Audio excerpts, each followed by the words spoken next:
बच्चों, कैसे हैं आप सभी लोग। बेटा आज हम स्टार्ट करने जा रहे हैं 10th क्लास की साइंस का सेकंड चैप्टर, जिसका नाम है एसिड्स, बेसिस एंड सोल्ट्स। इस चैप्टर को स्टार्ट करने से पहले यानी एसिड, बेस और सोल्ट्स के बारे में बहुत सारी चीजें जो इस चैप्टर के अंदर पढ़नी है, उससे पहले मैं आपसे एक सवाल पूछना चाहता हूँ। देखो, अब मान लेते हैं कि मैंने आपके सामने 3 ग्लास रखे हुए हैं, तीनों के ऊपर नाम लिखा हुआ है, एक का नाम ए रख दिया, एक का नाम बी रख दिया, एक का नाम सी रख दिया, और तीनों के अंदर पानी जैसी कोई चीज रखी हुई है।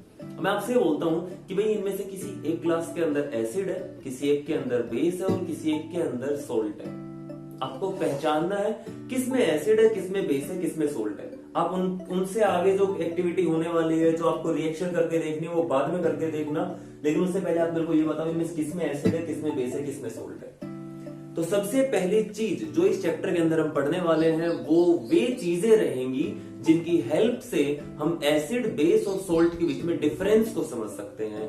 और इस तरह के सारे सब्सटेंसेस को, इस तरह की सारी चीजों को हम बोलते हैं केमिकल इंडिकेटर्स। इनको क्या बोला जाएगा? इनको बोला जाएगा केमिकल इंडिकेटर्स। जैसे गाड़ियों के अंदर इंडिकेटर्स हम यूज करते हैं। क्या काम होता है इंडिकेटर्स का?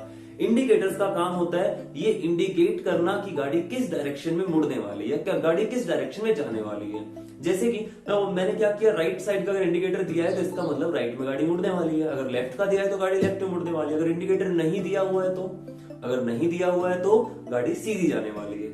मतलब समझ में आ रहा है? अगर दोनों इंडिकेटर साथ चल रहे हैं तो इसका मतलब क्या है? तो इसका मतलब होगा पार्किंग साइन दिया हुआ है। तो इस तरह हम इंडिकेटर्स का यूज करते हैं डिफरेंट चीजों को दूसरों को बताने के लिए। इसी तरह से केमिकल इंडिकेटर्स का यूज किया जाता है इन तीनों में से, एसिड, बेस, सोल्ट, या अगर आपको वाटर भी दे रखा हो तो उसके अंदर भी हमें क्या करना है, डिफरेंशिएट करने के लिए। तो सबसे पहली चीज डेफिनेशन सुन लो केमिकल इंडिकेटर्स की क्या होती है। ऐसे केमिकल सब्सटेंसेस जिनका यूज करके हम एसिड और बेस के अंदर डिफरेंस पता कर सकते हैं, उनको डिफरेंशिएट कर सकते हैं, ऐसे केमिकल सब्सटेंसेस को बोला जाता है केमिकल इंडिकेटर्स। डेफिनेशन क्लियर है? ठीक है। इंडिकेटर्स 2 तरह के होते हैं, याद रख लेना। इंडिकेटर कितनी तरह के होते हैं? 2 तरह के। पहली जो टाइप आती है इंडिकेटर की, वो आते हैं विजुअल इंडिकेटर्स। उनको क्या बोला जाता है? Visual indicators. विजुअल वर्ड का मतलब क्या होता है? विजुअल का मतलब होता है जो चीज आंखों से देखी जा रही है वो विजुअल्स हैं आपके। तो विजुअल इंडिकेटर्स। तो कुछ इंडिकेटर्स ऐसे काम करते हैं कि उनके इफेक्ट को हम देख सकते हैं, ठीक है। और दूसरे इंडिकेटर्स आते हैं ओल्फैक्टरी इंडिकेटर्स। अब ये ओल्फैक्टरी वर्ड का देखो मतलब तो मेरे को भी नहीं पता है, लेकिन इसकी डेफिनेशन जरूर पता है और वो मैं आपको जरूर बताऊंगा। ओल्फैक्टरी इंडिकेटर्स क्या होते हैं? ऐसे इंडिकेटर्स जो अपना इफेक्ट कुछ इस तरह से शो करेंगे जिसको हम देख तो नहीं सकते, लेकिन उसकी स्मेल जो रहती है उसके अंदर चेंज आपको जरूर एक्सपीरियंस, आपको फील हो जाएगा, ठीक है। जैसे मैं बोलता हूं कि आपके पास कोई अनियन एक्सट्रैक्ट दिया हुआ है, अनियन का एक पीस दिया हुआ है, या आपने एक रुमाल के अंदर अनियन के कुछ पीसेस को बांध के रात भर रख दिया। सुबह जब आप उस रुमाल को अलग करोगे तो उसके अंदर अनियन की स्मेल आएगी कि नहीं आएगी? तो इसका मतलब क्या हुआ कि अनियन का जो एक्सट्रैक्ट था, उसका जो रस था, वो उस रुमाल के अंदर रह गया है, ठीक है। तो अगर अनियन को मैं एक इंडिकेटर की तरह यूज करूंगा तो उसको बोला जाएगा क्या? Olfactory indicators. तो आपको याद रख लेना है विजुअल इंडिकेटर्स जो रहते हैं वो, उनसे कैसे पता चले कोई चीज एसिड है या बेस है? वो अपना कलर चेंज कर लेते हैं। क्या करते हैं? चेंज इन कलर वो शो करेंगे और इसके थ्रू मेरे को पता चल जाएगा कोई सब्सटेंस एसिड है या बेस है या फिर सोल्ट है। अगर मेरे को दिया हुआ है ओल्फैक्टरी इंडिकेटर तो उसके अंदर कलर चेंज नहीं होगा, उसके अंदर क्या होगा? उसके अंदर चेंज होगी ओडर। ओडर मीन्स स्मेल, ठीक है। स्मेल के अंदर चेंज आ जाएगा। तो पहली चीज आपको पता हो जानी चाहिए कि इन तीनों में से डिफरेंशिएट करने के लिए, पहचानने के लिए, रिकॉग्नाइज करने के लिए कि कौन एसिड है, कौन बेस है, कौन सोल्ट है, हम क्या यूज करेंगे? इंडिकेटर्स यूज करेंगे। इंडिकेटर भी हमारे पास 2 तरह के हैं, विजुअल इंडिकेटर्स और ओल्फैक्टरी इंडिकेटर्स। हम चाहे तो इसमें से किसी का भी यूज कर सकते हैं। तो एक एक करके हम पढ़ना स्टार्ट करते हैं इन दोनों तरह के इंडिकेटर्स को। पहले मैं आपको बता देता हूं ओल्फैक्टरी इंडिकेटर्स। ये कम है तो इनको पहले खत्म कर लेते हैं। तो चलो अभी स्टार्ट करते हैं ओल्फैक्टरी इंडिकेटर्स। डेफिनेशन तो क्लियर हो गई होगी, मतलब पता है ना सभी को। डेफिनेशन क्या लिखेंगे? ऐसे indicators, those indicators which can differentiate between N acid and A base on the basis of the change in their smell. Change in smell के बेस पे जो एसिड और बेस में डिफरेंशिएट करवा सकते हैं उनको हम क्या बोलेंगे? Olfactory indicators. तीन एग्जाम्पल मैंने आपके सामने लिखे हैं, जैसे कि अनियन एक्सट्रैक्ट, वनीला एक्सट्रैक्ट और क्लोव ऑयल। इन तीनों की अपनी अपनी स्मेल होती है। जब आप इनको एक एसिड और बेस के अंदर डालोगे तो तीनों इनका नेचर जो रहेगा अलग अलग शो होगा। जैसे कि मैं अनियन एक्सट्रैक्ट की बात करता हूं, इसको मैं एसिड और बेस दोनों के अंदर डाल रहा हूं, एसिड और बेस दोनों के अंदर इसकी कुछ कुछ ड्रॉप्स को मैं डाल रहा हूं। तो क्या होगा, एसिड के अंदर तो अनियन एक्सट्रैक्ट जो रहेगा वो सेफ रहेगा, उसकी जो स्मेल आती थी पहले, जो कैरेक्टरिस्टिक अनियन की स्मेल होती है वैसी ही स्मेल आती रहेगी। तो यहां पे लिख सकता हूं, ऑर्डर जो रहेगी, यहां पर जो ऑर्डर रहेगी वो क्या रहेगी, वो प्रिजर्व रहेगी। कैसी रहेगी, वो प्रिजर्व रहेगी। लेकिन बेस के अंदर जब आप इसको डालते हैं, स्टिर करते हैं अच्छे से, तो क्या होगा, इसकी जो ऑर्डर रहेगी वो डिसअपियर हो जाएगी, यानी वो नहीं आएगी।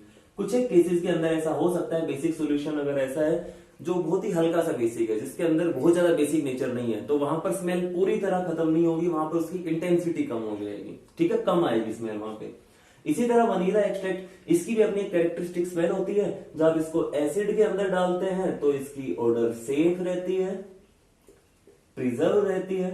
लेकिन अगर आप इसको बेस के अंदर डालते हैं तो वहां पर इसकी ऑर्डर जो रहेगी वो डिसअपियर हो जाएगी, ठीक है। सेम रहता है क्लोव ऑयल के साथ। क्लोव ऑयल के अंदर भी एसिड में तो उसकी जो स्मेल रहेगी, जो ऑर्डर रहेगी वो सेफ रहेगी, लेकिन बेस के अंदर उसकी स्मेल डिस्ट्रॉय हो जाएगी या फिर डिसअपियर हो जाएगी। क्लियर हो गया, इसमें कोई डाउट तो नहीं है। सीधा सा याद रखना है आपको कि जो ओल्फैक्टरी इंडिकेटर्स के हमने तीन एग्जांपल बोले हैं, उनको अगर आप एसिड में डालते हो तो उनकी जैसी स्मेल थी वैसी एसिड के अंदर आने लग जाएगी। लेकिन जब उसको बेस के अंदर डालते हैं तो उस बेस से वो रिएक्ट कर जाते हैं और उनकी खुद की स्मेल जो होती है वो कम हो जाती है या फिर बिल्कुल खत्म हो जाती है। इस तरह हम बोलते हैं ओल्फैक्टरी इंडिकेटर्स। क्लियर है, आगे बढ़ते हैं दूसरी तरफ के इंडिकेटर्स। ओके, सेकंड टाइप के जो इंडिकेटर्स हमारे पास आते हैं वो आते हैं ऐसे इंडिकेटर्स जिनको एसिड और बेस में अगर डाला जाए तो वो अलग अलग कलर शो करते हैं, यानी उनका इफेक्ट जो रहता है वो हम देख सकते हैं। इसलिए इन इंडिकेटर्स को हम विजुअल इंडिकेटर्स भी बोल सकते हैं। जो स्मेल चेंज कर रहे थे उनका नाम हो गया ओल्फैक्टरी इंडिकेटर्स, और जो हमारे पास कलर के अंदर चेंज शो कर रहे हैं उनको हम क्या बोल रहे हैं, विजुअल इंडिकेटर्स। काफी सारे एग्जांपल मैंने बोर्ड पे लिखे हुए हैं, इनको भी मैंने दो कैटेगरीज के अंदर बांट दिया है। कुछ ऐसे इंडिकेटर्स हैं जो लैब के अंदर सिंथेसाइज किए जाते हैं, केमिकल्स होते हैं जो, ठीक है, उनको हम बोलते हैं सिंथेटिक इंडिकेटर्स। और कुछ ऐसे इंडिकेटर्स होते हैं जो नेचुरली हमें मिल जाते हैं, जो प्लांट से डायरेक्ट हमें मिल जाते हैं। तो अगर आपसे पूछा जाए कि नेचुरल इंडिकेटर्स कुछ एग्जांपल बताओ, तो एग्जांपल आप लिख सकते हो रेड कैबेज लीव्स। आपके सामने आपके घरों में जो कैबेज आती होगी, ज्यादातर ग्रीन कैबेज आप यूज करते होंगे, लेकिन रेड कैबेज लीव्स जो रहती है उसका यूज किया जा सकता है कहां पर, उसको एसिड और बेस को डिफरेंशिएट करने के लिए यूज किया जा सकता है। इसी तरह से टर्मरिक, हल्दी जो रहती है उसका भी यूज किया जा सकता है। और तीसरा आता है लिटमस। हाँ, लिटमस सोल्यूशन, इसको मैं लिख देता हूं। लिटमस सोल्यूशन जो रहता है वो एक नेचुरल इंडिकेटर रहता है, ठीक है। अपने लिटमस पेपर के बारे में सुना होगा, लिटमस पेपर कैसे बनता है वो भी आपको बताऊंगा। इसके बाद आता है सिंथेटिक इंडिकेटर। सिंथेटिक इंडिकेटर आपको दो नाम याद रखने हैं। पहला हो गया फिनोल्फ्थालीन और दूसरा हो गया मिथाइल ऑरेंज। हम इन सबके बारे में एक एक करके पढ़ेंगे कि ये खुद कैसे होते हैं, एसिड में इनका कलर कैसा हो जाता है और बेस के अंदर इनका कलर कैसा हो जाता है। सबसे पहली चीज कि रेड कैबेज लीव्स, नाम से पता चल रहा है इनका खुद का कलर कैसा रहेगा। खुद होते हैं ये रेड कलर के। किस कलर के होते हैं ये? रेड कलर के होते हैं। अगर इनको एसिड्स में डाला जाए तो ये रेड ही रहते हैं, यानी कोई चेंज शो नहीं करते। लेकिन अगर इनको बेसिस के अंदर डाल दिया जाए तो ये ग्रीन कलर के हो जाते हैं। इसका मतलब जिन दो ग्लास के अंदर एसिड और बेस रखा हुआ है, आपको उनके अंदर रेड कैबेज के लीव्स डालने हैं। जिसमें वो रेड कैबेज का लीव रेड से ग्रीन में कन्वर्ट हो जाएगा, वो सॉल्यूशन कैसा होगा? वो बेसिक होगा। और जिसमें वो रेड ही रहेगा वो कैसा रहेगा? वो रहेगा एसिडिक। इसके बाद टर्मरिक जो होती है हल्दी, उसका रंग कैसा होता है भाई? उसका रंग होता है येलो कलर। उसका कलर कैसा होता है? येलो होता है। अब अगर टर्मरिक को मैं एसिड के अंदर डालता हूं और बेस के अंदर डालता हूं तो क्या क्या इफेक्ट आपको देखने को मिलेंगे? अगर आप उसको एसिड में डालते हो कोई कलर के अंदर चेंज शो नहीं होगा, तो यहाँ पे लिख सकता हूं ये येलो ही रहेगा। लेकिन अगर इसको बेस के अंदर डाल दिया जाए तो इसका कलर कैसा हो जाएगा? तो इसका कलर हो जाएगा ब्राउन रेड कलर। इसका कलर कैसा हो जाएगा? Brown red colour. आपने देखा होगा कि सब्जी के दाग अगर सफेद कपड़े के ऊपर हो जाते हैं तो येलोइश कलर के होते हैं वो, और जब उस कपड़े को साबुन से धोया भी जाता है तो भी वो दाग नहीं जाता है। कैसा हो जाता है? वो येलो नहीं रहता, फिर वो ब्राउन कलर का हो जाता है। तो इसका मतलब आपको याद रखना है, टर्मरिक जो है वो बेसिक सॉल्यूशन के अंदर ब्राउन कलर की हो जाती है, रेड कैबेज लीव्स बेसिक के अंदर ग्रीन कलर की हो जाती है, एसिड के अंदर उनका कलर सेम रहता है। इसके बाद लिटमस सॉल्यूशन जो होता है वो पर्पल कलर का सॉल्यूशन होता है। कैसे कलर का होता है? ये पर्पल कलर का सॉल्यूशन रहता है। और बेटा अगर आप इसको एसिड और बेस के अंदर डालोगे तो दोनों में ही इसके कलर चेंज हो जाएंगे। एसिड के अंदर इसका कलर हो जाएगा रेड कलर, और अगर बेस के अंदर आप इसको डालोगे तो इसका कलर हो जाएगा ब्लू कलर। ठीक है, लिटमस के बारे में हमें और भी पढ़ना है, तो अभी खाली आपको यही ध्यान रखना है कि लिटमस सॉल्यूशन जो रहता है वो अगर आप उसको एसिड में डालते हो उसका कलर रेड हो जाएगा, और अगर आप इसको डालते हो बेस के अंदर तो इसके अंदर इसका कलर कैसा हो जाएगा? ब्लू कलर हो जाएगा। नेचुरल इंडिकेटर्स हमारे समझ में आ गए आपके। इसके बाद में आगे बढ़ता हूं, हमारे पास है फिनोफ्थिलीन। फिनोफ्थिलीन जो होता है वो कलरलेस रहता है, पानी जैसा रहता है, बिल्कुल कलरलेस एक सॉल्यूशन रहता है, एक केमिकल रहता है। जब आप इसको एसिड के अंदर डालते हो, जब आप इसको किसमें डालते हो? एसिड के अंदर डालते हो, तो इसका कलर कोई कलर नहीं आता, यानी कलरलेस ही रहता है ये। लेकिन जब आप इसको बेस में डाल देते हो तो इसका कलर हो जाता है पिंक। कैसा कलर हो जाएगा इसका? बेस के अंदर पिंक कलर हो जाएगा। ये चीज पता चल गई। फिनोफ्थिलीन कलर कैसा होता है? कोई कलर नहीं होता है। एसिड में डालोगे कोई चेंज नहीं आएगा, वैसा ही रहेगा, कलरलेस ही रहेगा। लेकिन जैसे आप उसको बेस के अंदर डालोगे कलर कैसा हो जाएगा उसका कलर हो जाएगा pink colour. Next, methyl orange. इसके नाम में ही आ रहा है, इसका कलर कैसा रहेगा? ऑरेंज कलर इसका रहेगा। इसका कलर कैसा रहेगा? ऑरेंज कलर रहेगा। जब इसको एसिड में डालोगे और बेस में डालोगे तो क्या चेंजेस आएंगे? तो आपको ध्यान रखना है, मिथाइल ऑरेंज को अगर आप एसिड में डालते हो तो कलर हो जाएगा रेड, और अगर इसको बेस में डालते हो तो कलर हो जाएगा येलो। क्लियर? हमारे पास दो ही इंडिकेटर ऐसे हैं जो एसिड और बेस दोनों के अंदर अलग अलग कलर शो कर रहे हैं। खुद का कलर कुछ ऐसा है कि जैसे लिटमस का पर्पल कलर है, एसिड के अंदर उसको रेड कलर दे रहा है, बेस के अंदर ब्लू कलर दे रहा है। इसी तरह मिथाइल ऑरेंज खुद का कलर कैसा है? ऑरेंज है, एसिड बेस के अंदर वो अलग अलग कलर दे रहे हैं। याद रखना है, एसिड के अंदर रेड कलर दे रहा है और ये बेस के अंदर येलो कलर दे रहा है। क्लियर है? फटाफट इसको नोट करो। ओके, तो चलो पढ़ लेते हैं। लास्ट हमारा टॉपिक आज की वीडियो का जो रहेगा वो है लिटमस और लिटमस पेपर। लिटमस के बारे में मैंने आपको बताया कि लिटमस जो होता है एक नेचुरल इंडिकेटर होता है, यानी वो नेचुरली मिलता है। कहां से मिलता है? लाइकेन नाम के एक प्लांट से मिलता है। प्लांट तो क्या, वो एक्चुअल में एक एल्गाई होती है। ठीक है, तो वो थैलोफाइटा डिवीजन से बिलोंग करती है, एनसीईआरटी के अंदर आपको दिया हुआ है। तो एक प्लांट से मिल रहा है, इसलिए एक नेचुरल इंडिकेटर है। कलर कैसा होता है इसका कलर होता है पर्पल कलर। और जब इसको एसिड के अंदर आप डालते हो तो कैसा कलर हो जाता है? रेड कलर हो जाता है। जब बेस के अंदर डालते हो तो क्या हो जाएगा? इसका कलर ब्लू हो जाएगा।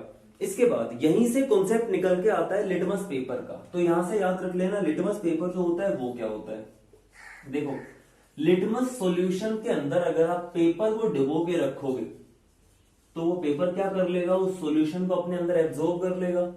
उस पेपर का कलर कैसा हो जाएगा? जिस तरह का सॉल्यूशन उसके अंदर आता जाएगा वैसा ही कलर हो जाएगा। कैसा कलर होगा पेपर का? पर्पल कलर होगा। अगर उस पर्पल कलर के पेपर को सुखा लिया जाए तो भी इसका कलर पर्पल ही रहेगा, लेकिन उसके अंदर अब वो जो ये डाई जो थी, ये जो कलर जो था, ये उसके अंदर आ चुका है। वो सॉल्यूशन, लिटमस सॉल्यूशन उसके अंदर आ चुका है। अब उस पेपर को सुखाने के बाद आप उसकी छोटी छोटी स्ट्रिप्स काट लेते हो, उस स्ट्रिप को एसिड के अंदर डुबोते हो। उसका कलर कैसा हो जाएगा? कलर कैसा होगा उसका? भाई उसके अंदर एक डाई भरी हुई थी पर्पल कलर की, जो लिटमस था। लिटमस को जब भी एसिड डालते हैं कलर कैसा हो जाता है? रेड हो जाता है। तो याद रखना कि इस तरह से रेड लिटमस पेपर तैयार हो जाता है। क्या हो जाता है तैयार? Red litmus paper. और अगर उस पेपर की स्ट्रिप को, उस पर्पल कलर की पेपर स्ट्रिप को आप एक बेस के अंदर डुबो के रखते तो क्या तैयार हो जाता? वहां से ब्लू लिटमस पेपर तैयार हो जाता, क्योंकि कलर कैसा आता वहां पे कलर आता ब्लू कलर। क्लियर? इसके बाद मैं बोल रहा हूं कि मान लेते हैं आपके पास ये रेड और ब्लू कलर के लिटमस पेपर तैयार हो गए।